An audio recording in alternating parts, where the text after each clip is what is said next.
Ẹ káàbọ̀ sórí ìkànnì wa, ẹ farabalẹ̀ fún àdáadáa fídíò tó ń ṣó lẹ́gbẹ̀ẹ́ wa. A sì máa play fún yín nípa Yomi Fabiyi tó jáde tán tó tú ọ̀pọ̀lọpọ̀ àṣírí kí ló tú ẹ̀wù gbogbo ẹ̀lẹ́ máa náǹfààní láti jẹ̀gbádùn lẹ́kùnrẹ́rẹ́ lórí ìkànnì yìí. Tó bá pè gbà àkọ́kọ́ rẹ̀ tẹ̀ ń darapọ̀ mọ́ kọ́ni ẹ bá wa subscribe, kẹ́ like, kẹ́ comment, kẹ́ share. Ẹ lè máa jẹ àǹfààní content ní ìgbàkúgbà lórí ìkórè tá a bá fi lé tẹ̀. Ẹ lè máa fi ṣọgbọ́n ìmọ̀ àti òye. Kẹ́mi sọ pé fídíò wọn alẹ́ tá a máa play fún yàtọ̀ pọ̀pọ̀lọpọ̀ evidence tá a kó wá. Ẹ wo fídíò náà rèé, ẹ máa bá a ká lọ. I must not assault a child. I must not use my anger to take the life of somebody. That is my gain, because the moment we're able to achieve justice with Mohbad, they will now understand that there are some certain things that will not mean, oh, the family does not want it, and that's the end. Again, our family too is why some terrible crimes will continue to persist, and people cannot be able to maximize their full potentials. Whether you like it or not, until Mohbad decided up, his dream was cut short. Because the way it is looking is like somebody could not control a hunger, and somebody could not control his greed and envy. And they thought if they do it, they will go scot-free. And that is why your son will go to school. Some people will say because he doesn't join court, let's take his life. Let's take our life without recourse to the society and the law of the land.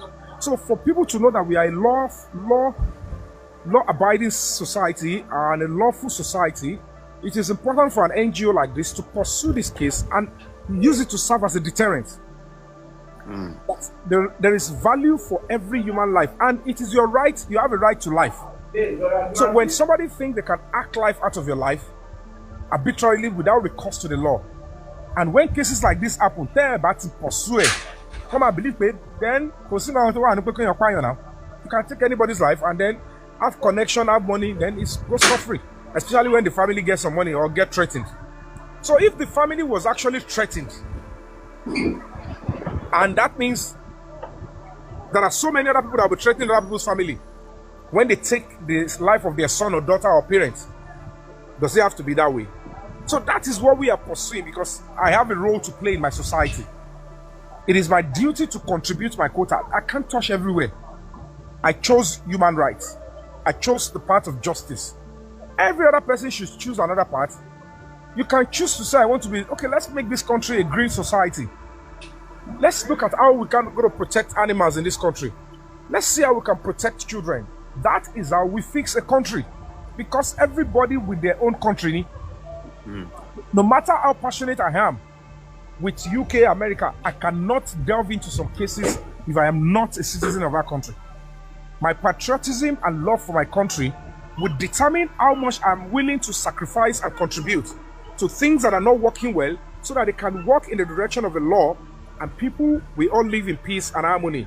And there is utmost security for human lives. And that is what is in there for me. That is my intention. And it is because that is part of my upbringing.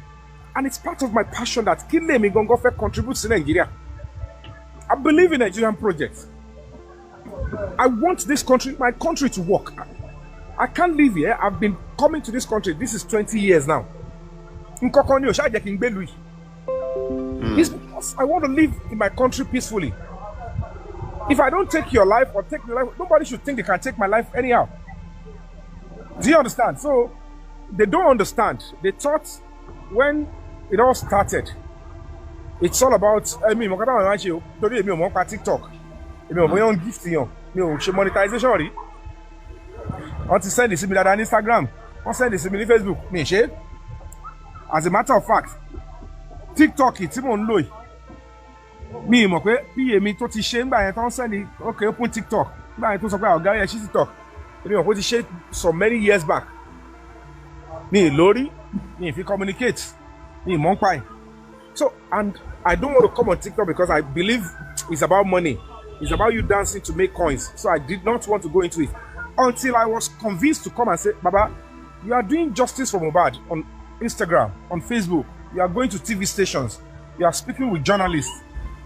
But we have our assemblage on TikTok. And that TikTok, only room for panel that you can educate them on human rights and this justice for Mohbad. Baba, please come and educate and talk to people here. That was what brought me to TikTok.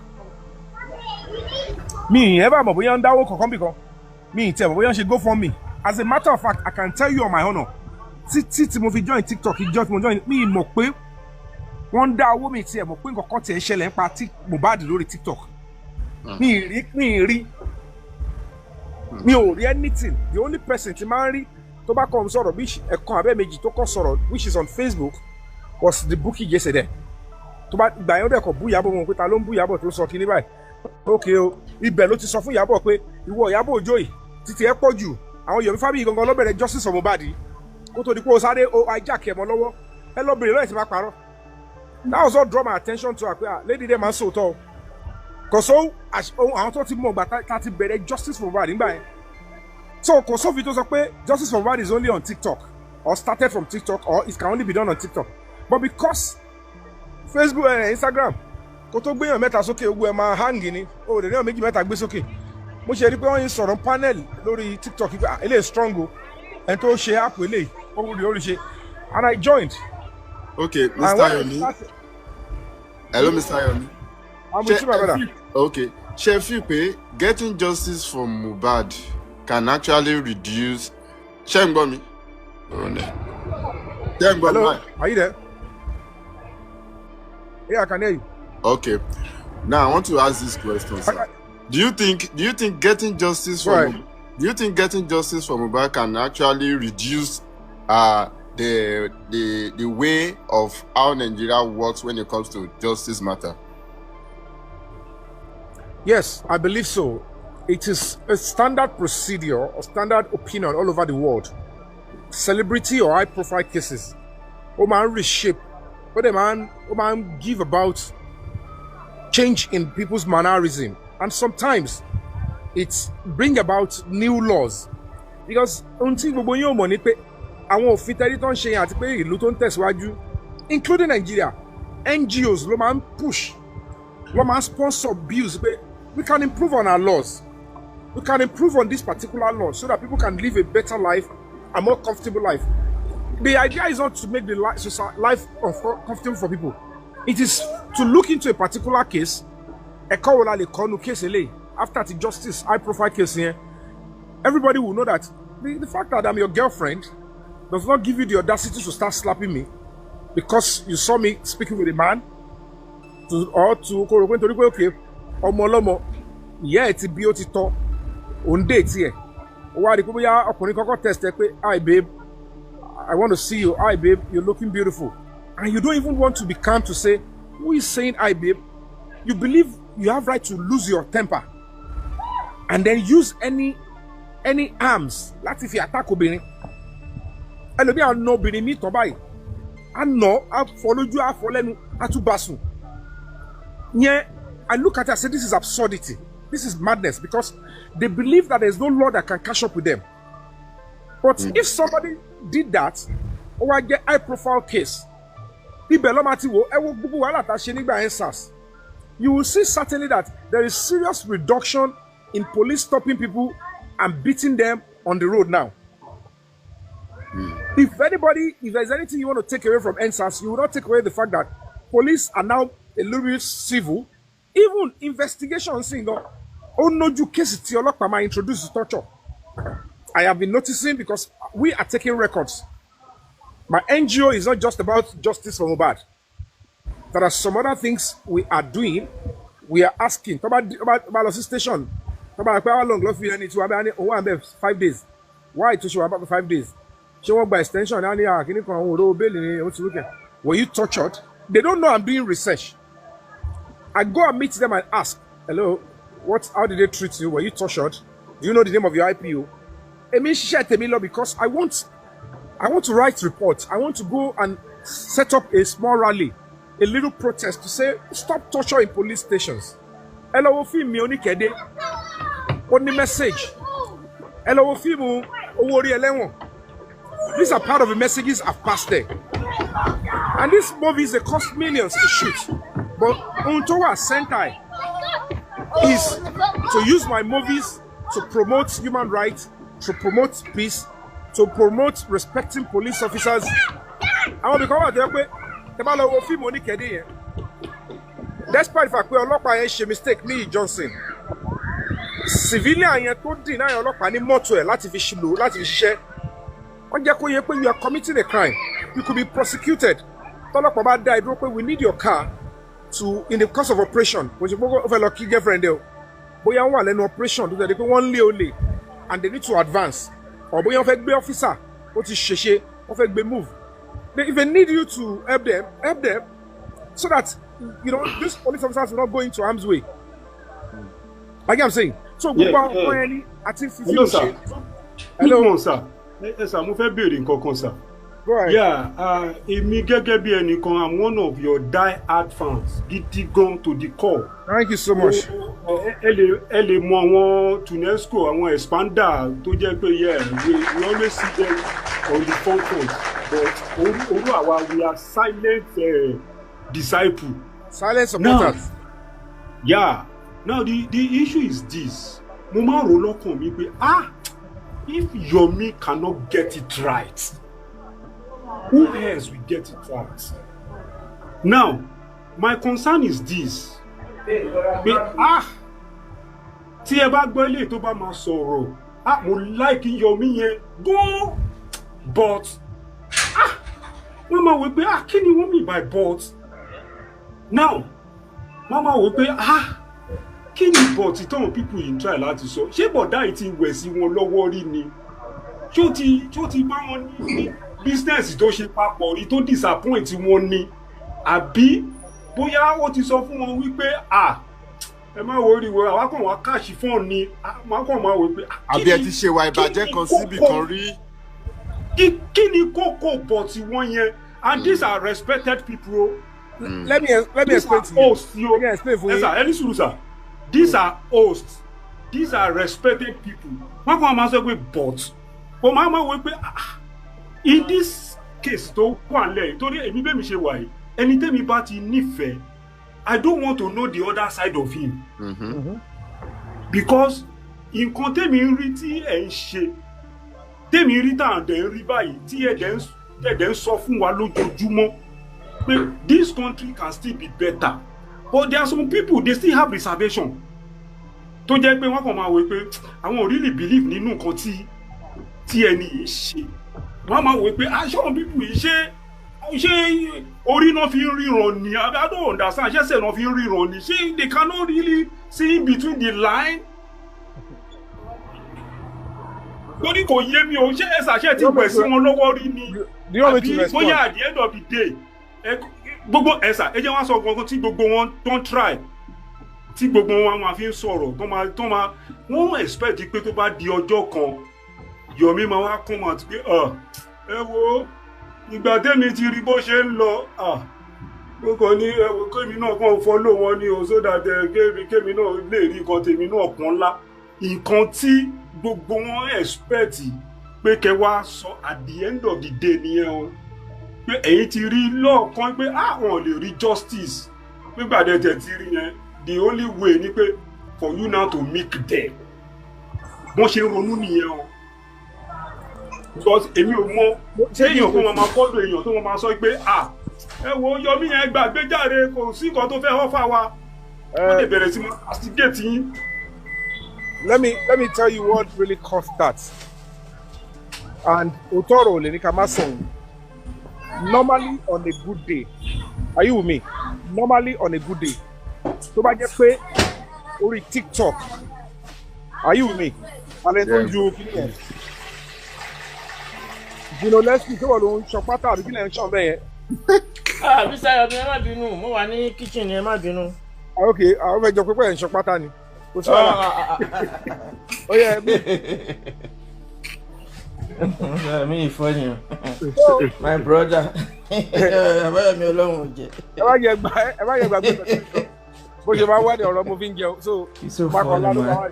So basically, òótọ́ ọ̀rọ̀ tó wà ń bẹ̀ my brother, òun ni pé tó bá jẹ́ pé orí TikTok gangan ni mo ṣẹ̀ṣẹ̀ kọ́kọ́ ní interest mi ò dá sọ̀rọ̀ justice for Madrid tẹ́lẹ̀ tí mo wá dá sí mo ṣe dá sí bàbá ẹ má jà tọ́ra wa o tó bá ń rún mi jù báyìí lọ ó tó bẹ́ẹ̀ o ifù kí n gbé òótọ́ dání torí pé nǹkan tó ń pè ní owó òwò ó ti wọ̀ ẹ ti understand but the point tí gbogbo wa understand ni pé kí ló yẹ tí bàbá yìí ṣe wà head tó ṣe wà heady tó kàn tẹ̀sán lọ tó dẹ̀ ń lọ straight yàtọ̀ sí pé bóyá public support yẹ ó ṣe lọ bí wà tẹ́ pé òun lòún bẹ̀rẹ̀ so ó fún wọn ní another opinion pé ṣé lè fẹ́ máa fi búrẹ́dì kó wa lómi ọbẹ̀ jẹ ni and it was because majority of them wọn mọ how it started with me with justice from Mohbad so ohun tó ń rò ní pé ilé ìfẹ́ wa gba ògo mọ́ wa lọ́wọ́ glory gbogbo wọn dẹ̀ rí ní rí pé kéèsì yẹn straight àwọn náà lè gbàbẹ̀ dìde àwọn lè gbàbẹ̀ tún ní more fame nítorí pé kò sí bó ṣe fẹ́ ṣe ẹ má jà tọ́ra wa o ò lè má jà fún justice káyé má nífẹ̀ẹ́ so tí wọ́n bá fẹ́ sáré pé wọ́n ló fẹ́ sáré pé wọ́n fẹ́ gba justice fún Mohbad tó ti gbogbo ayé wúro millions wo gbogbo all the countries tó ti jáde kọ́ wá padà gbọ́ pé èèyàn kan báyìí ló gba justice yẹn mọ̀ pé ogun ńlá là ń jà. The truth of the matter is there is no way you will finish the fight. Tó bá jẹ́ pé ọwọ́ yẹn kan yẹn ló wá lọ bọ́ sí pé àlọ́dọ̀ Yomi Fabiyi yẹn ni tí ayé ò ní padà nífẹ̀ẹ́ jù bẹ́ẹ̀ lọ tí òkìkí yẹn tí engine yẹn ò ní expand. So wọ́n rí nídìí pé àbí nǹkan tó bá wá nìyẹn. Meanwhile, that was not my intention. As a matter of fact, kò síbi tí mo ti rò lọ́kàn mi pé jẹ́ n lọ join wọn ní TikTok torí mọ̀ bóyá àwọn kan wà ní TikTok. And tẹ́ bá study mi dáadáa, even kẹsàn pé Yomi yẹn máa ń sọ̀rọ̀ jù àbí Yomi yẹn kò ó máa ń bínú ẹ̀ ṣe ló ṣe sọ̀rọ̀. Ohun tí ẹ lè yọ kúrò ni pé mi ò mọ̀rọ̀ pa. Èmi ò ní parọ́. So ohun tí mo observe ni pé ó natural fáwọn tẹ́ ẹ̀ ń wò yẹn kọ́ rí nídìí pé gbogbo kìíní mà ti ń yí lọ sọ́dọ̀ bọ̀bọ̀ yìí. Ó mà ti ń ṣe bó ṣe yẹ kó ṣe. Bó ṣe yẹ kó rìn mà ló ṣe ń padà rìn láti ọjọ́ gbogbo adé asùsójú kan náà akọrí sápá kan báyìí. Bọ̀bọ̀ yìí dẹ̀ dé ó dẹ̀ bẹ̀rẹ̀ sí ń lọ gbogbo ibi tó yẹ ká lọ. Ṣé alúdà ẹ̀kọ́ ni àbí wọ́n lò kankan fún wa tí gbogbo ò tiẹ̀ ronú pé ká gbé gbèsè tí Yomi gbé. Ó wá dàbẹ̀ pé kò sẹ́ni tó ronú lọ gbogbo yẹn láti ọjọ́ yìí. Ọ̀pọ̀lọpọ̀ tó ti kéré òjò ń wò báyìí pé ṣáṣírí òní máa tú báyìí. Ṣé àbá máa lọ tò sẹ́yìn ẹlòmíì ò kọ́kọ́ fẹ́ gbé jẹ́ fórí. So gbogbo ìntẹ́ẹ̀rí tó ń sọ yẹn ẹlẹ́ran ara ló ń gbé wọ̀ nítorí wọ́n rí ní pé ṣèbí ohun táwọn ń wá lòun náà wá òun náà fẹ́ lókìkí ó fẹ́ kó sọ pé òun lòun ṣe and that was not it. Torí Ọlọ́run lọ́kàn tèmi gbogbo ìgbà tí mi tẹ̀ mọ̀ pé TikTok wà tí mò ń dá sọ̀rọ̀ yẹn tẹ́mi bá rí nǹkan òun ló fi jẹ́ pé ìgbà tó dé stage gan nínú tíátà gan mo avoid mo kàn follow gbogbo àwọn colleague mi torí tí wọ́n bá ti ní problem kan báyìí mo ti rí bíi tèmi ṣùgbọ́n tèmi bá ní problem ìgbà yẹn lọ́mọ àwọn pé ṣé kò ń ṣe pé ayé ló ń ṣe àwọn ló ń ṣe kankan káwọn má sáré tẹ́rí sí èmi ò kí mọ̀ bóyá ayé ń ṣe wọ́n èmi ò kí ń ṣe torí pé mo fẹ́ gbà wọn kan. Okay, let me tell you people for free. Nígbà COVID tí Fúnkẹ́ Akíndélé tí wàhálà ṣẹlẹ̀ nígbà COVID tó ní problem yẹn I'm going to tell you so that you can know èmi àti Fúnkẹ́ Akíndélé àkì í sọ̀rọ̀ but if there is any first artist àkọ́kọ́ jọ close nínú tíátà yìí Fúnkẹ́ ni tó ń wọlé mi tí mò ń wọnú ilé ẹ̀ táwọn yẹn fẹ́ lè máa sọ pé bóyá àfẹ́ra wa ń gbà yẹn gan ibi ta close dé ṣùgbọ́n báyẹn close láti ìbẹ̀rẹ̀ pẹ̀pẹ̀ tí ò ṣe pé bóyá nǹkan kan dàrin wa rú bẹ́yẹn tààrà tí ò ṣe pé bóyá ó ṣe burúkú sí mi lọ́wọ́ tí ò ṣe kankan tígbà tó wá ní wàhálà COVID yẹn ara mi ò gbà mi ò ní láti pè é pé Fúnkẹ́ mo fẹ́ lọ sí báyìí mo gbéra mo pe Murphy Àfọlábí mo pe Kamilu Kọ̀ǹpó láàrin COVID ni mo gbé mọ́tò mi mo risk gbogbo ọ̀nà yẹn mo lọ bẹ́yẹn kan pé nǹkan tó ṣe fún Fúnkẹ́ yìí nǹkan tí ò da ni mo wá bẹ̀rẹ̀ sí lọ bá láwọn tí mo mọ̀ pé lẹ́nu ń bẹ̀ yẹn ìgbà tí mo ṣàlàyé fẹ́ nìyẹn ó ní ibi tí mo jókòó bẹ́ẹ̀ ni mo ti pe Mr. Latin mo ti pe Yinka Quadri mo ti pe Jídé Kòsọ́kọ́ mo pe Abe Lanre tó bá wọn yẹn sọ̀rọ̀ wọn ní ṣé tó yìí ni ẹni yẹn lẹ́sẹ̀kẹsẹ̀ ń jọ yẹn lórí gọ́vnà nígbà tó máa pe Fúnkẹ́ wá pẹ̀lú ọkọ ẹ̀ Gégésì tó máa bá wa nílé onítọ̀hún yẹn tẹ́mi jókòó síbi tí mo wà ẹ má sọ fún pé mi ni o lẹ́ni yẹn sọ pé ṣé ọmọ ogun wàhálà tá à ń ṣe gbogbo tá a bá dé ìwé tó ti ń lójú bọ̀ yìí ṣé ọmọ ẹni tó ṣe ogun wàhálà yìí Yomi Fabiyi yọjú bó ṣe rí ni Fúnkẹ́ rí pé so Yomi ló ṣe wàhálà yìí mi ò ṣe nítorí anything it's because I believe tí n bá rí pé ó wà ní ìṣòro yẹn tí mi ò ṣe I have a problem the same thing with Tóyìn Àyímakù gbogbo ìgbà tó finish problem pẹ̀lú iṣẹ́ ẹgbẹ̀gbẹ́ mo lè I can tell you all for free kò sí tẹ́ bá ka kọ́líìgì mẹ́rin tó yọjú mi ò lè mo fọlọ́ bàbúrà kò sí lẹ́yìn Àdùnní Adé Abe Lanre àti Yomi Fashlanso àwọn ìtókù òkèrè ni gbogbo àwọn Ìyábọ̀ Ìgàn ò sí pẹ̀lú ẹ̀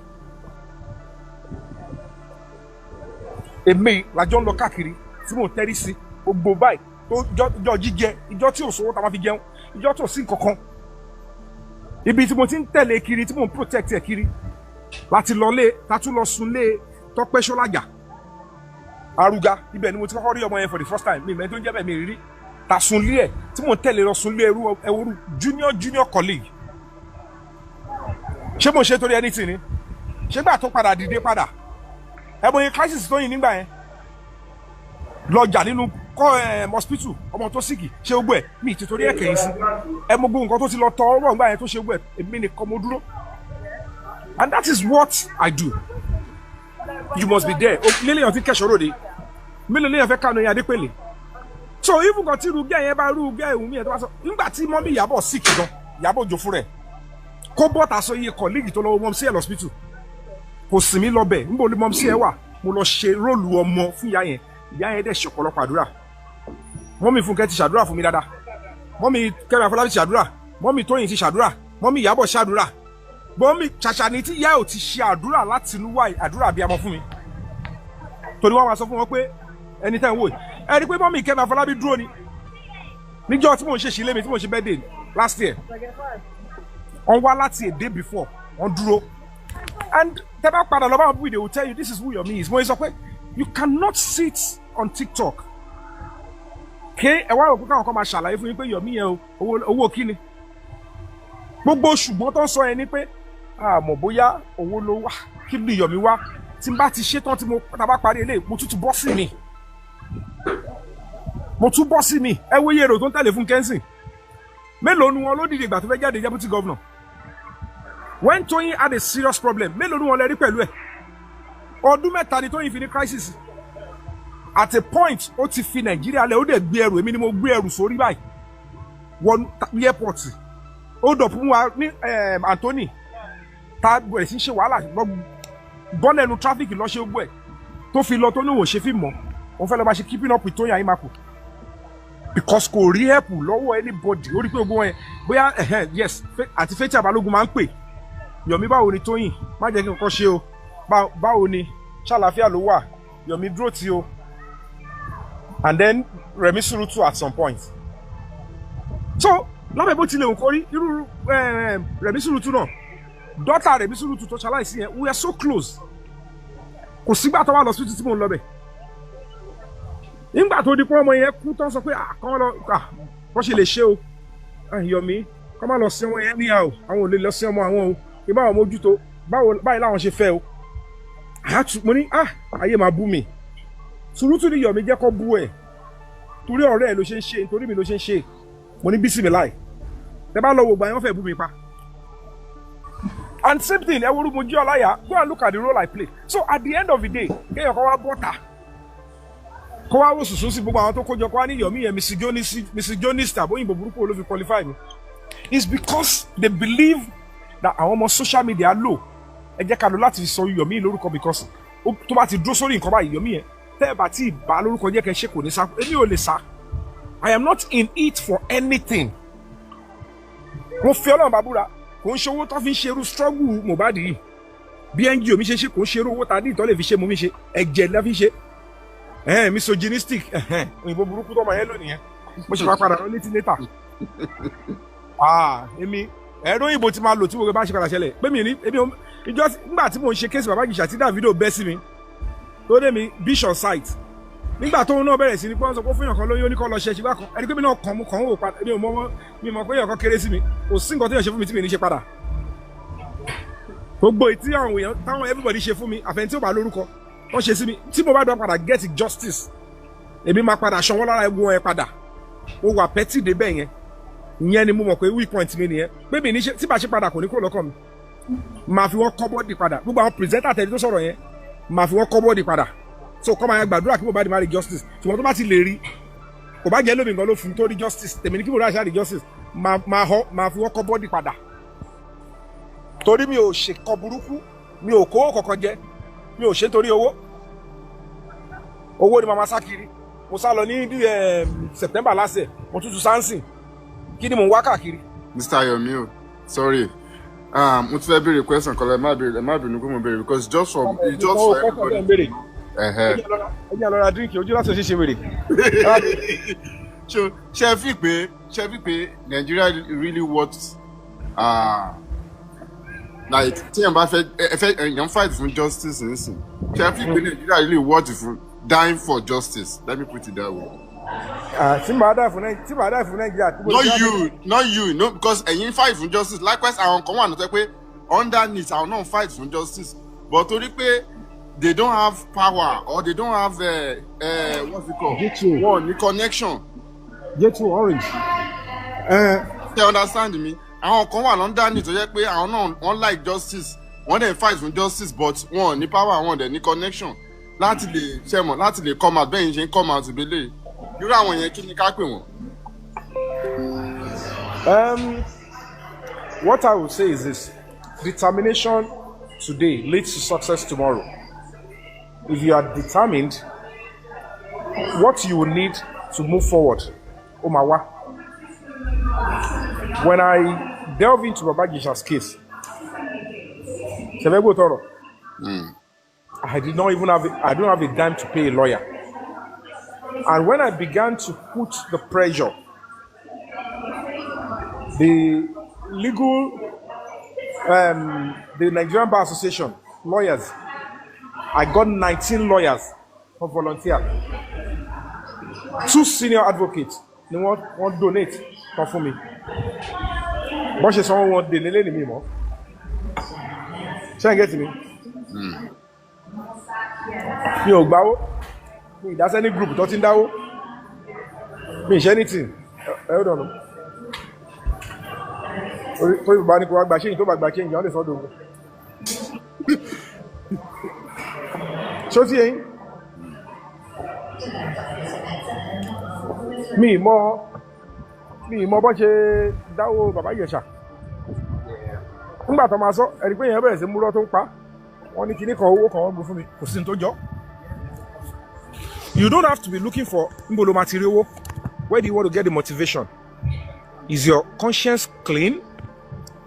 Do you have the basic knowledge and the mental strength to pursue it? If you have it, go on. Everything is not even about victory. It's about basic. It's about basic move with clear intention. Only bad day because continue or pick it up low way. But you must start. And the time to do things is when people are not willing, when they are saying it can't be done.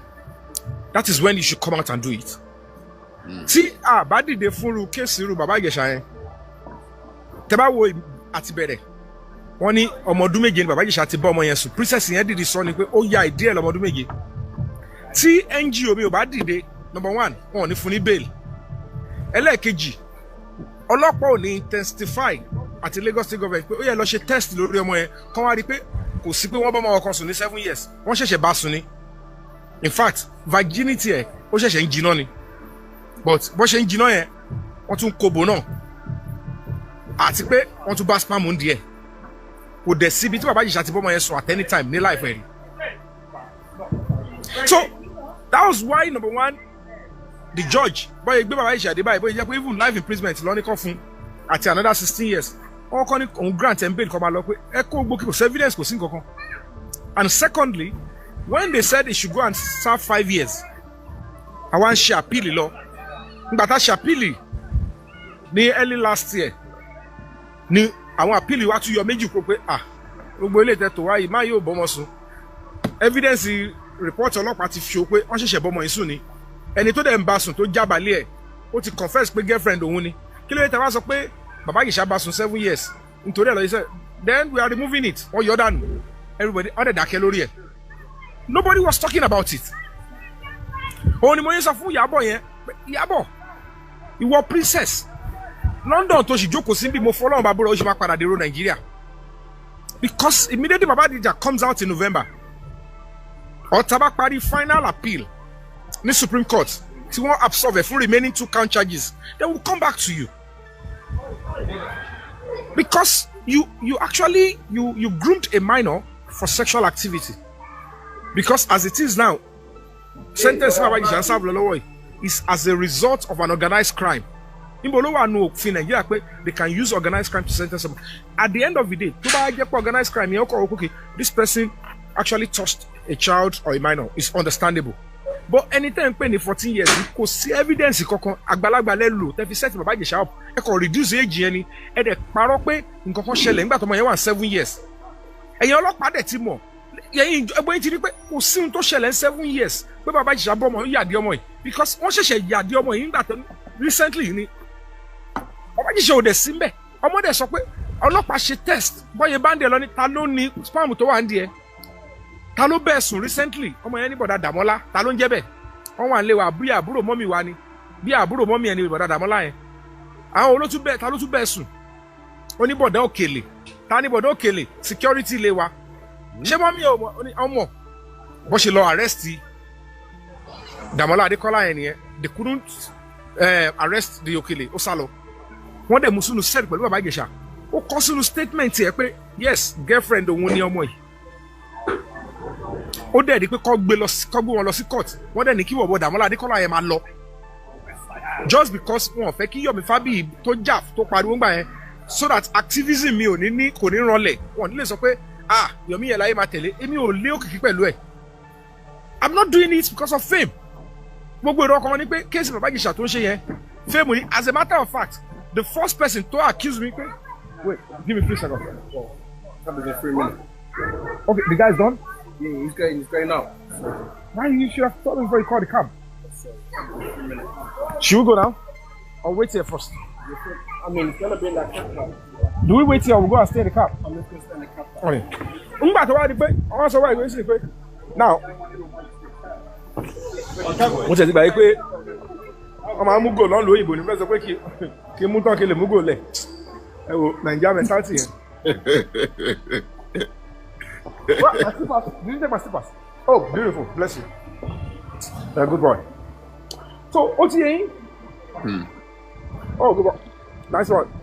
So, at the end of the day, ẹ wo nǹkan tó wá kó mbẹ yẹn. Ẹni tó bá ọmọ sùn gangan Dàmọ́lá Adékọ́lá yẹn. Make it make sense. In the same investigation, same victim, same case. Gbogbo wọn yẹn dẹ̀ dákẹ́.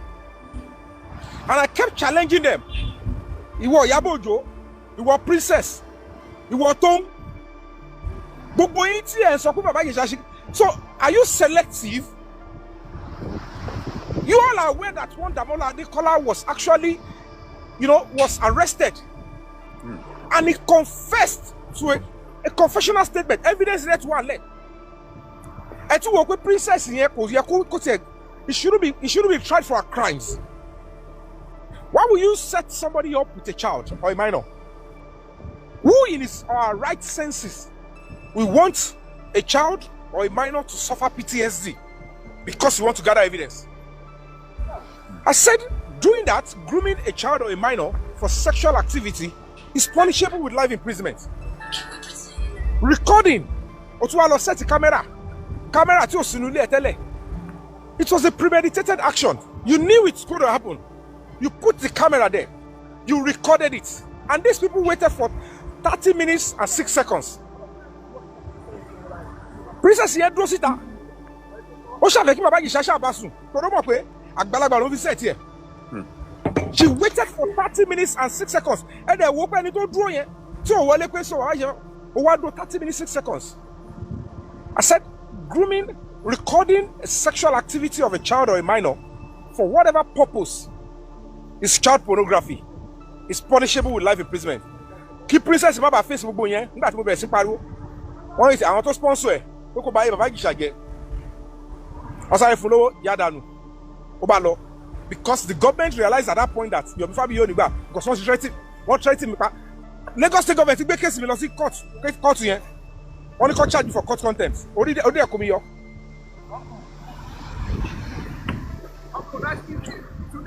Yeah, Bob. Bless you. Appreciate you. Good game. Thank you. So, ṣó ti yẹn?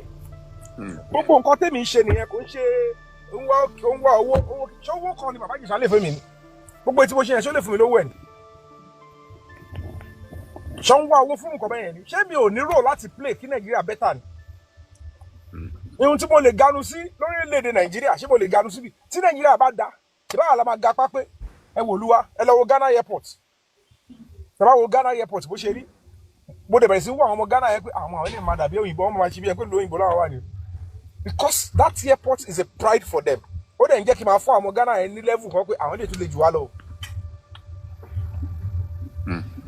bó ṣe rí fún mi psychologically mo sọ fún yín yẹn because mo báyìí pé kí làwọn ọmọ ìlú yìí rò tó fún wọn pé they should have this kind of airport because wọ́n bìlì kó máa represent gbogbo àwọn.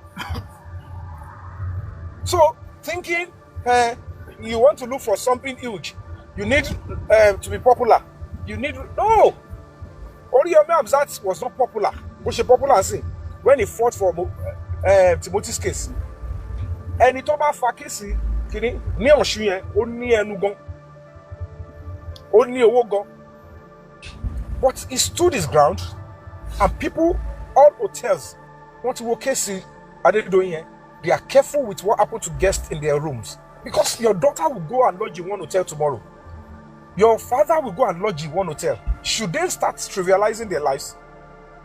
That is how society works. Everybody must play their role and treat everybody with the dignity that the life deserves. That is the only reason because it's a different ball game. The only thing don't go through is I have to go on with the struggle, but I don't have a financial capacity then. Even up until now, I don't have it because kò sí bá ṣe fẹ́ ṣe mi ò lè expect pé kó tún dá irú owó tó ti dá tó ti kó sọ́dọ̀ Bàbá Mohbad yẹn normally bí mi ṣe dìde yẹn bá ṣe dìde as an NGO owó tó ń dọ́dọ̀ ọ̀rọ̀ Bàbá Mohbad yẹn ló yẹ kó máa fi finance irú àwọn effort táwọn ṣe lọ lẹ́gbẹ̀ẹ́ kan if we are all on the same page just to achieve a faster result and together we would have eat up the government well make a statement kí Bàbá Mohbad dúró báyìí kí mi máa dúró kí Sani dúró àwọn wo lọ́fẹ̀ẹ́ máa dẹmọ fáwa mi ìfẹ́ mọ orúkọ ẹni tó wà lẹ́nu tó wà pẹ̀lú wọn bó ṣe lórúkọ tó bá yọ orúkọ tèmi kúrò lára ẹ̀ wàá mọ̀ pé kó jábọ́ lára ẹ̀. Because everybody was expecting that Baba Mohbad and everyone of Mohbad's family should have joined you, do things the way things supposed to go as planned. This is justice matters space. Gbogbo ìgbà yẹn a mọ̀ pé ikú inú ilé ni. I can tell you all for free. Ẹ má wá ikú Mohbad lọ síta. Àárín àwọn tó wà nulẹ̀ 15 yẹn ló pa Mohbad. Ìyàwó ẹ̀ dẹ̀ mọ ohun tó ṣẹlẹ̀. Àbúrò ẹ̀ mọ ohun tó ṣẹlẹ̀. They know the role they played. And when it is time, the law will catch up with everybody. Ó máa yọ oníkálukú. It's going to separate the wheat from the shaft. Ibi tí mo bá dé, kò sí tó máa sọ fún mi àti ọlọ́pàá o àti Lagos tó máa sọ pé bí kéèsì tèmi ṣe lọ. Mi ò ṣe é as Yomi Fabiyi. I put my everything into the case. Àwọn òbí kan wà tí máa sọ̀rọ̀ direct, máa sọ direct kò sí tó máa ṣẹlẹ̀. Tí ò ní jọmọ́ lábẹ́ ìtẹ́mi ẹ̀ bá ti gbénu wọn kó lọ sùn mi kí lè tún ti wọ́ ọ̀kan jáde lára wọn. So ẹ bá ń wá kéèsì pé ẹ fẹ́ ní justice for Mohbad kò sí bẹ́ẹ̀ ṣe ní kọjá lára àdúrà àti Wùnmí to get justice for Mohbad. That is it is sacrosanct and it's germane and it is pure reality. Ẹ máa ń lo jìnnà any other person táwọn méjì ẹ máa fẹ́ fi kún kọ́ fi kún but táwọn méjì ẹ máa ẹ gbàgbé ẹ̀. Kò tiẹ̀ sí bọ́ ẹ fẹ́ ṣe. Even the allegation and counter allegation ṣe bí nítorí pé wọ́n ti wo pé ẹ̀wọ̀n ẹbí wa méjì nígbà tí a bá gbé kéèsì lọ sí zone 2. Lọ́bọ̀ tó ní bọ́ọ̀lù ọ̀hún ò tà sí. Is actually that Yomi Fabiyi is a complainant o. Kò ṣe kókò ń ganu sí lásán as an NGO. How do we tell him that? Ṣàbẹ̀sẹ̀ wọ́n kéèsì ẹ̀ ọ̀dọ́ ni. Because the case is somehow pathetic. Oh, pathetic girl. At some point, Baba was going against life.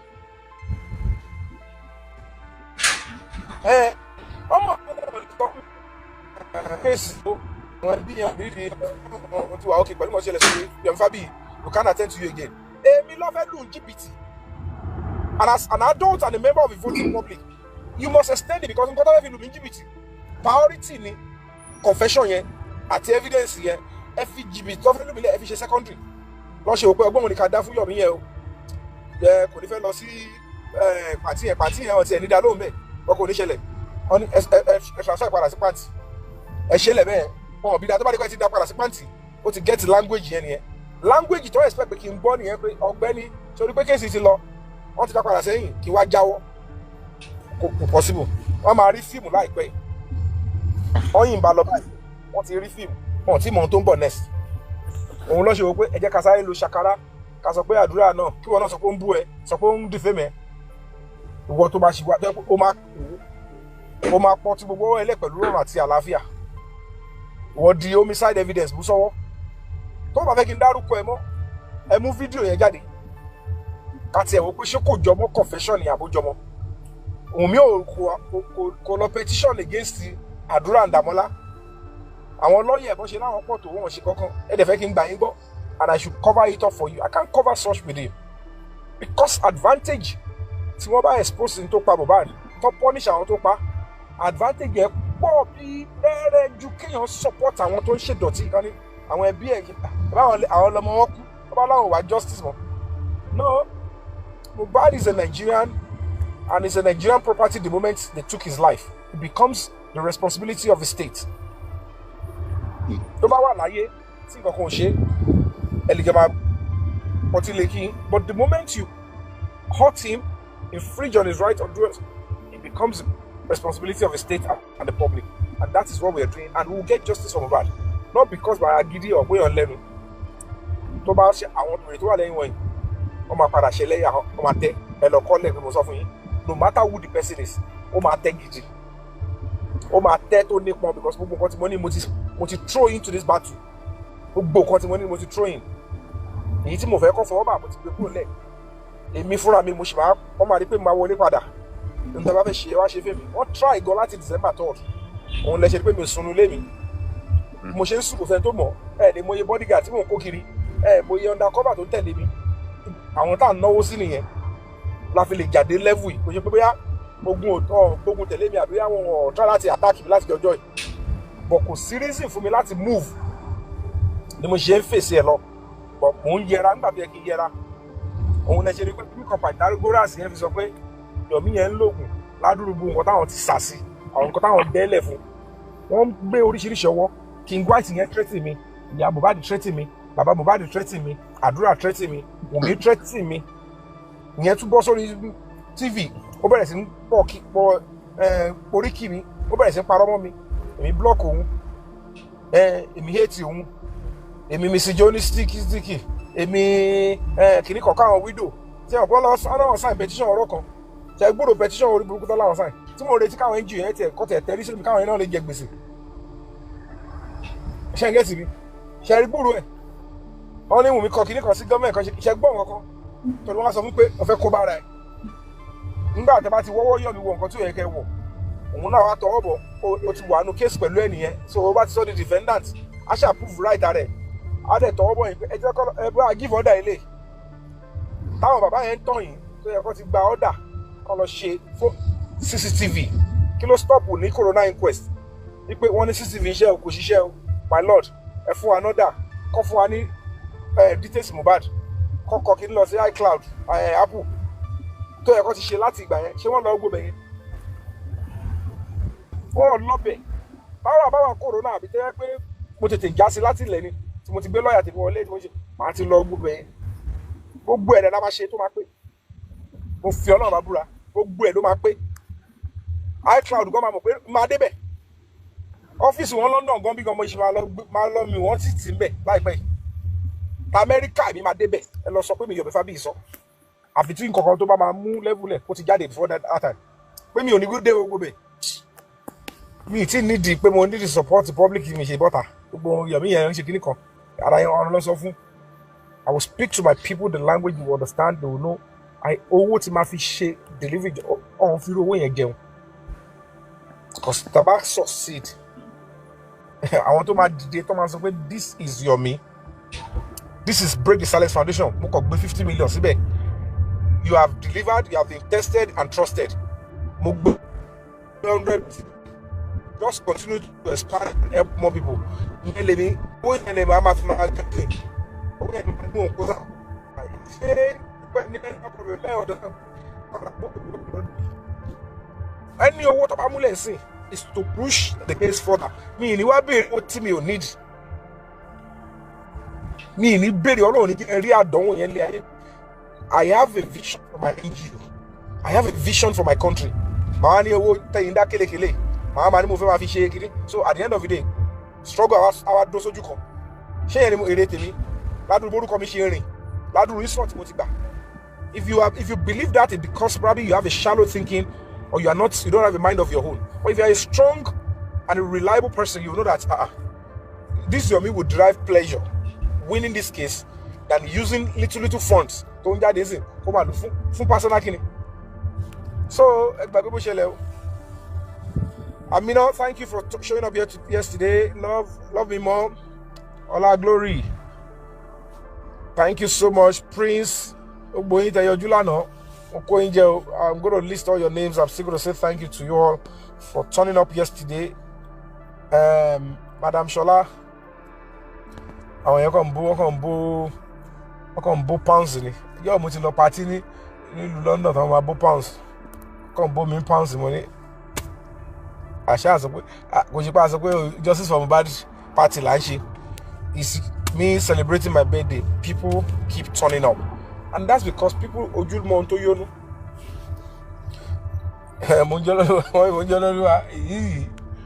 Yeah. So Efokobale. I don't know if anybody has another question. Hope you're not bothered. I'm on live show. Shall anybody do any question? The Floxy.